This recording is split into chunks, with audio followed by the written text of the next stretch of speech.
How's it going, you beautiful people of the internet? It's your boy Solomon here, and today we're going to be playing a game called The Beginner's Guide. So, this is a game that's been out for a while, made by one of the creators of Stanley Parable, which if you've played that game, then you know that this game is going to be kind of a weird, different experience. Actually, to be fair, I believe another creator of Stanley Parable had something to do with the Dr. Langskov game that we played very recently. So, yeah, again, sort of that weird meta type of thing, only this one kind of hits a bit different. Jacksepticeye himself actually played this game about 5 years ago. That's where I first saw it, but I immediately stopped watching him play it until I could experience it for myself. And it's only an hour and a half long, maybe 2 hours, so I'm going to split it into two videos, and you know what, I can't tell you any more about it than that. There's going to be a lot of dialogue, so I won't have to talk a lot. I'll try to make a few jokes here and there, maybe, but let's just have an experience.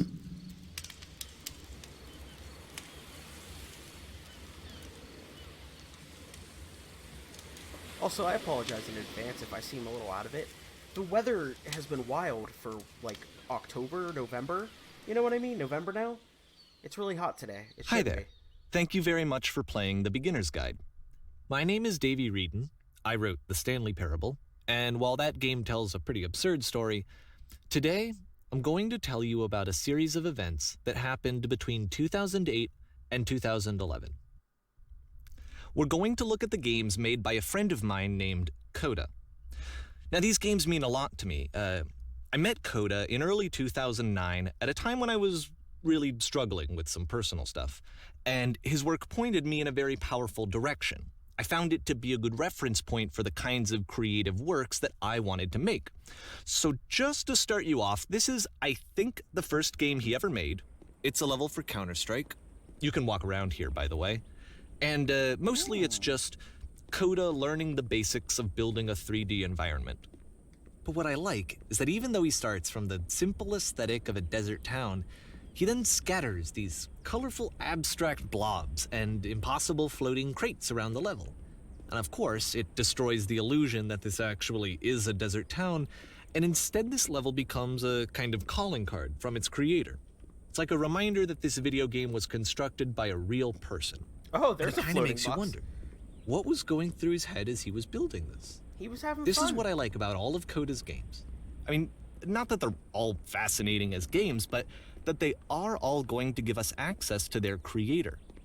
I want us to see past the games themselves. I want to get to know who this human being really is. And that's exactly what we're going to do here.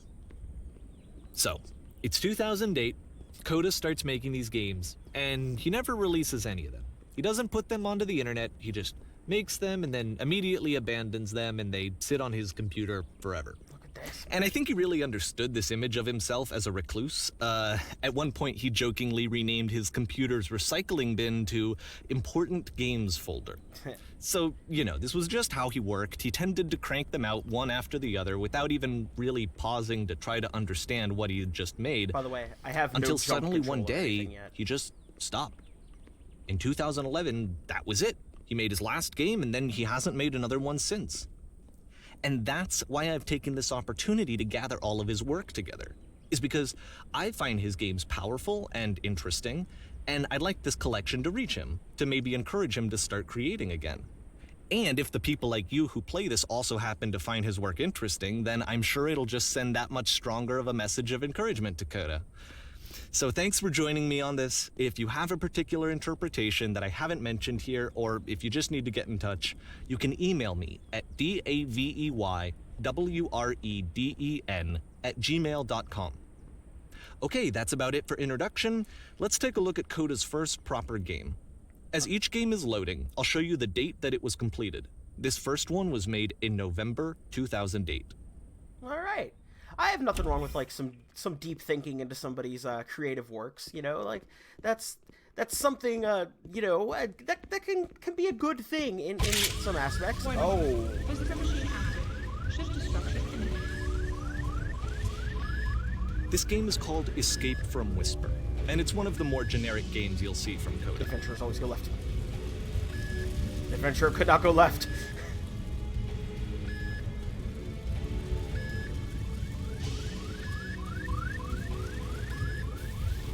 Although there's nothing to shoot at and no gun sound effect that Oh! No, it's just very faint on my end.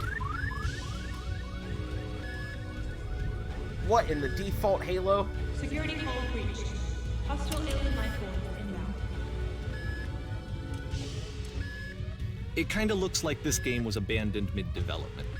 For instance, you have this gun, which you'd think would indicate that there are supposed to be monsters or enemies somewhere. I'm also out but of then bullets. clearly there are no enemies anywhere. You can't even reload the gun when you run out of bullets. I'm facing that now, But yes. ultimately, we don't really know. Maybe Coda thought that actually it was complete the way that it is. And I think that we should talk about his games for what they are, rather than for what they're not. Enemy forces. I love how you can see the bottom of the universe from this room.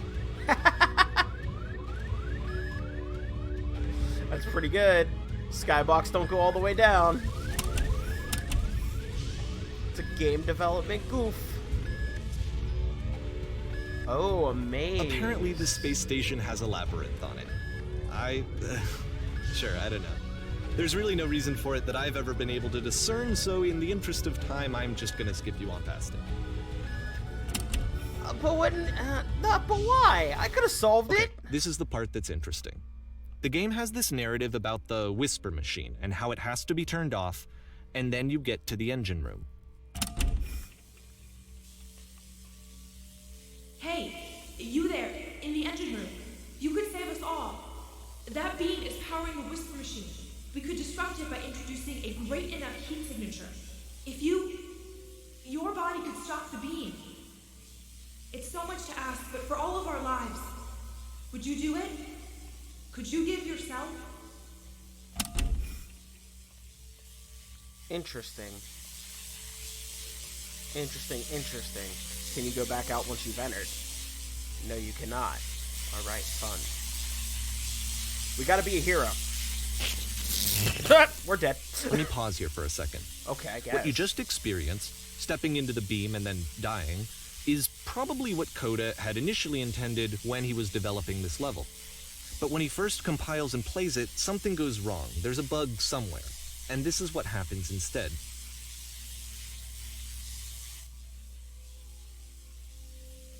Oh, okay. Reset me so I could do it again. So it was supposed to but the door didn't shut this time.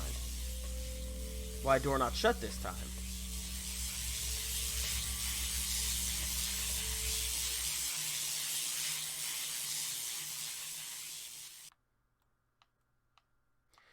Okay, then. The beam causes you to start floating. And this is an important moment for him. Because yes, this is technically a glitch, but Coda identifies something human about it. Like how small it makes you feel in the face of this larger chaotic system. Or this floating could be the afterlife, a peaceful place, juxtaposed against all of the hysteria that you've just had to traverse. I don't even know. I have no idea what he was thinking, but what's clear is that after making this, something lodges itself in his brain. He wants to do more of these really weird and experimental designs. So he stops work on this and moves on to a stream of tiny little games that go in all sorts of directions. Let's go ahead and take a look at the first game he made after leaving this one behind. Alright. Still in November 2008. The past was behind her. I cannot move, by the way. Which is weird.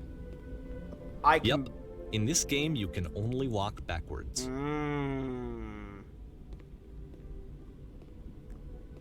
That's interesting.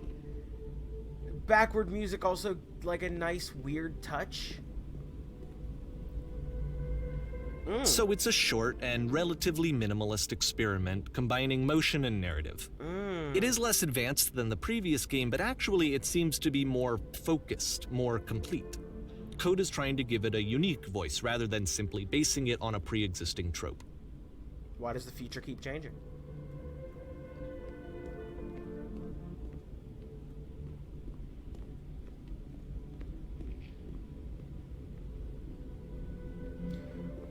When she stops and looks, it becomes clearer.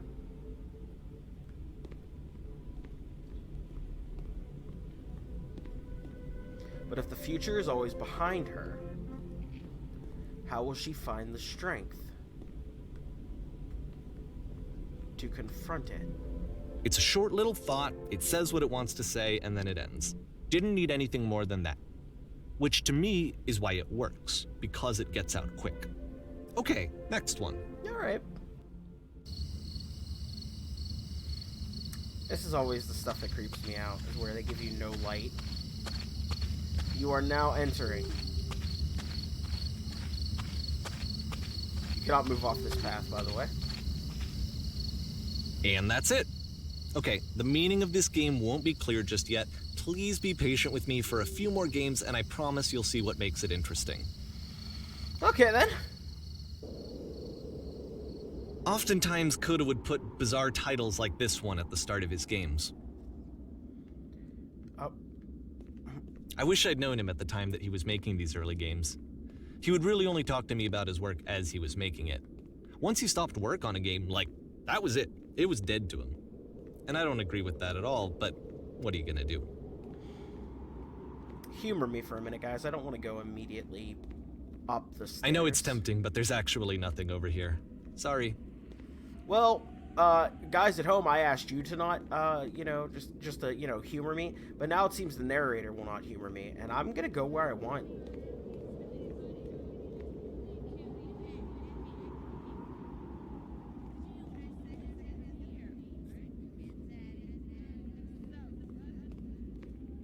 There's definitely audio in the background saying stuff. I don't know what it is. I couldn't make it out.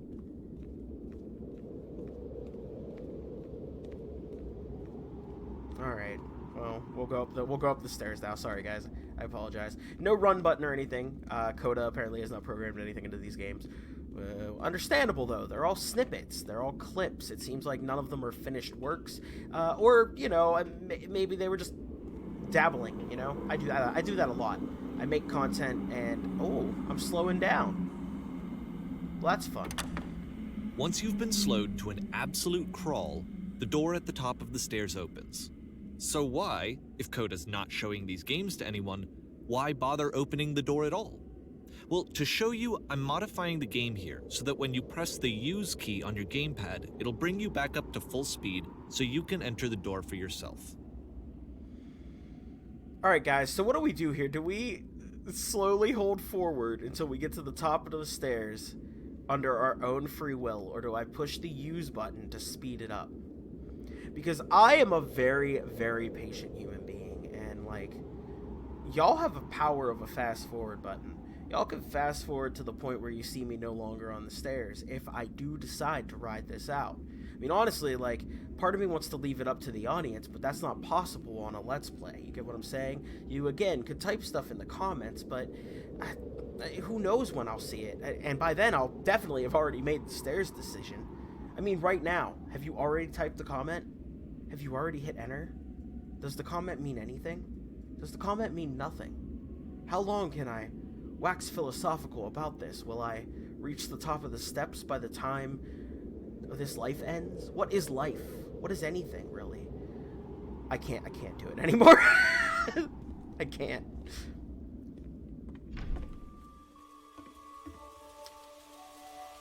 Whoa, stuff everywhere. Stand on X. Stand on an X staring at a bear for 3 hours. A room that's warm. They're full of ideas, huh? And nice. You must address little and ideas rally for games. eager press reporters. A game of only posters and concept art showing what the game is intended to be. Coda would often tell me that he didn't mind if people thought of him as cold or distant. He said that he knew that he was actually a vibrant and compassionate person, but that it takes time to really see that. It can be a very slow climb to get there.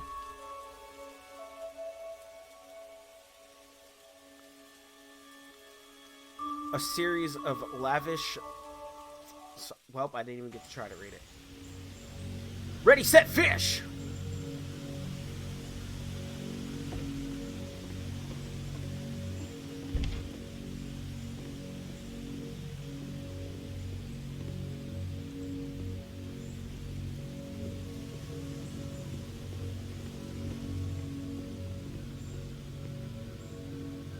Oh, hey, a door with a switch. Well, this is new for Coda. It's an actual puzzle. Go ahead and see if you can solve it. It goes in. Smoke everywhere. I see no handle in the room. So that just closes it, and you can't get back up. So the logical answer to a puzzle like this is to try to beat the door going in. And look at that. That's going to open that door. Alright. Don't forget that solution, because we're going to see this puzzle again soon. We're going to see it a lot. What's up with the 3 dots? Is that important? I guess not.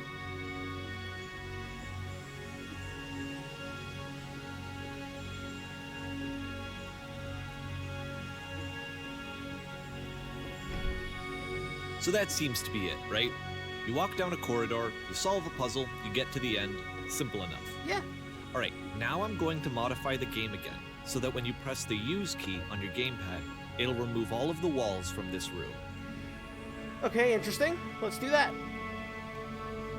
Whoa! Whoa, whoa, whoa, whoa! We didn't go to all thems. How about that? There was more to it than we had any way of knowing. I actually find it funny that this game comes after the Stairs game, since they essentially convey the opposite idea. So, in the Stairs game, a dull exterior concealed a rich interior. And then, in this level, a dull interior hides this fantastic outer world. Either way, I think that the point is the same, is that most of the time you don't get to know what you're missing, or even that you're missing anything. That's not your role as a player. So if your role here is not to understand, then what is it? Alright, January 2009. Back on this pathway. You are now exiting. Aha. So, this, combined with the entering game from earlier, tells us that Coda believes his games are connected somehow. It could even be that the Stairs game and the puzzle game are literally connected in between this and the entering game. There's a bigger picture that all of his games are meant to play a role in, some larger meaning that we won't be able to grasp until we've seen all of them. And once we have, we can step back and start to understand what exactly that bigger picture is. Okay, alright. The Great and Lovely Descent. Yes. Farmhouse. Let's do what we always love to do and not go there. I actually cannot go there's like invisible walls, so I'm gonna have to go to the house, but I'm still gonna walk around all the way to the other side, as if to, like, prove some sort of point to nobody. Oh, there's not even a back door. There's a side door, though, but we'll go ahead and go through the front. Let's talk about video game development for a second. Alright. Every video game runs on what's called an engine, which determines what the game can and cannot do. So in other words, the engine is a set of tools for game development. To make all of these games, Coda is using an engine called Source. Like all engines, Source has certain things that it does well, and it has certain things that it does poorly. One of the things that it does very well is boxy linear corridors. That's why so many of Coda's games are set in these large, flat, empty rooms, is just because he's working with what the engine does well. Let's try to go upstairs real The quick. tools available to the creator shape what kinds of creative work they're going to end This up door does making. not open. You might consider paying attention to the architecture in Coda's games, to notice how they seem to stem from an engine that's very good at producing linear, boxy corridors. Yeah, he seemed to have mastered what he's been given. And it does seem to be a common theme through everything he's doing with the tools that he is working with. Well, there was no jump button, so that was gonna happen anyway. Look at all these blocks. Look at all the blocks. Look at all the shapes. It's so children's TV up in here. It's so Bob the Builder building me a whole new world up in this. I don't see a goal point, though. I don't see where we're supposed to be heading, so I'm just taking the path that will cause me to not die. Or, I mean, is there death? Did Coda program death? Will I float back to the top, i.e. the last time Coda Death programmed? I think I did find where we need to go. Yep. And we're here. This is a glass tube or something, by the way. There is a wall here stopping me from going in or over, like, this way. Oh, hey! Apparently the wall doesn't exist at the top. I think that's it. I don't think there's any purpose of going. I want to go... Okay. It's not important, guys. It's just me wanting to be able to reach places.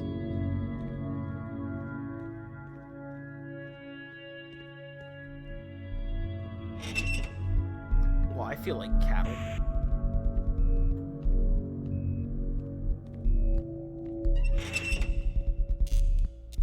Alright, I guess we're going this way.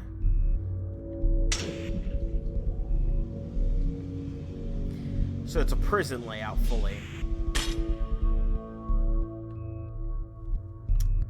Invisible walls stopping me from going those directions. This prison, funny enough, in Coda's original design, the doors stayed shut for a full hour before letting you go. If you don't mind, I think we're gonna skip that. Alright, but what was his reason This for is that? something that he and I used to argue about a lot. You know, whether a game ought to actually be playable, whether it means anything if no one can get through it.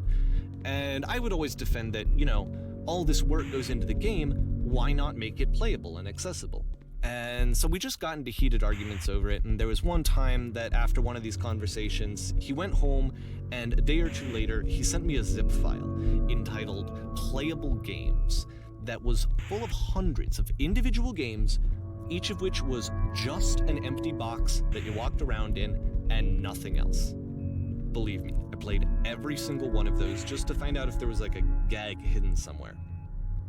There wasn't. So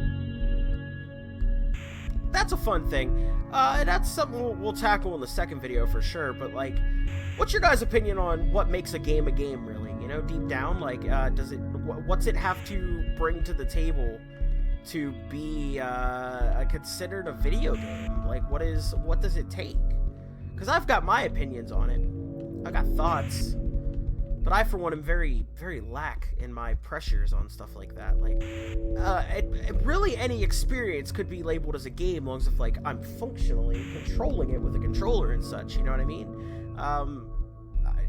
It might be a little loose, but, like, I mean, come on, is a hot dog a sandwich? Like, you know, rules are meant to be broken out here, right? So I think there's room to discuss.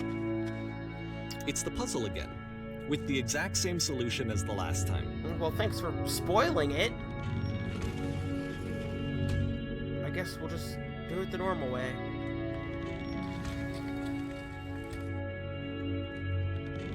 There's still no clear indication of what makes this puzzle so special that Coda is going to return to it over and over. But I promise I'll share with you my interpretation very shortly. Does he believe...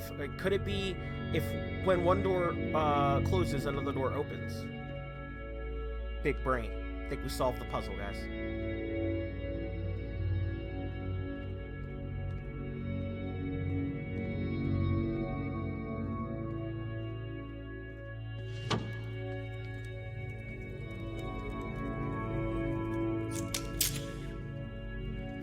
You there? Here, Did you come Coda from up begins above? using a kind of Where was up dialogue there? system that he fashioned out of the engine's chat capabilities. You guys can't Use see the it. buttons on your gamepad to respond. You guys can't see it, but I will read the options to you. It was, you there, did you come from up above? What was up there? My options are, yes, there was a world stamped with whiteness. Yes, there was an enormous prison I spent hours in. Or yes, there were these floating colored blocks. We're gonna go with yes. We're gonna go with the floating colored blocks. That's the world above. You've been there. Now this is important. Did you have to get through a puzzle with 2 doors and switches?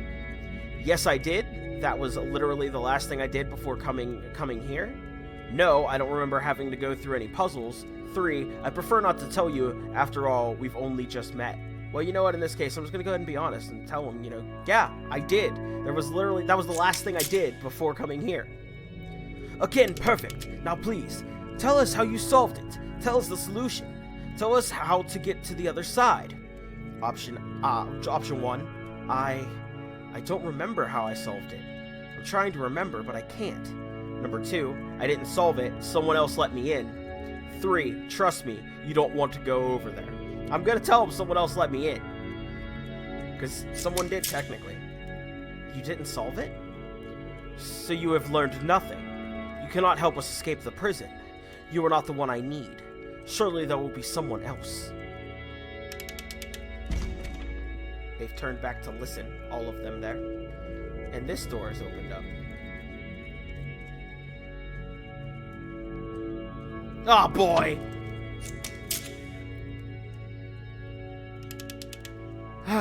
Hello, how did you get here? Was there a puzzle you had to pass through? Yes, do you want to know how to solve it? No, I've been right here this entire time. Let's get real sad. I've been here all along, guys. I've been deep in the puzzle hole. I suggest you go and see the puzzle sometime. It's just not meant to be solved, but you could sit in the black space in the middle. 1. What happens if I solve it? 2. Why would I sit in the black space? 3. Who are you? Who are you, blockheads? Just go hang out there in the blackness for a bit. You may not like it at first, but it'll grow on you. Eventually. They've all gone back to listen.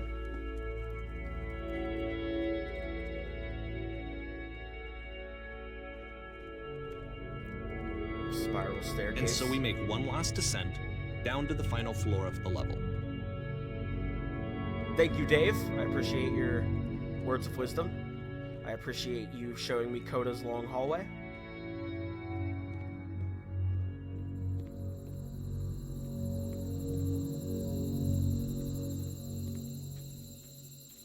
It's a lamppost. Okay, I can't tell you quite why, but for some reason Coda fixates on this lamppost. It's going to appear at the end of every single one of his games from here on out. I'll tell you what I think. I think that up to this point, he's been making really strange and abstract games with no clear purpose, and maybe you can only float around in that headspace for so long. Because now he wants something to hold on to. He wants a reference point. He wants the work to be leading to something. He wants a destination, which is what this lamppost is. It's a destination. Okay. We're going to see it in the work as well. His games are just going to become a lot more cohesive, a lot more fully developed, with more of a clear idea behind them. And as we go, that idea will get clearer and clearer and clearer.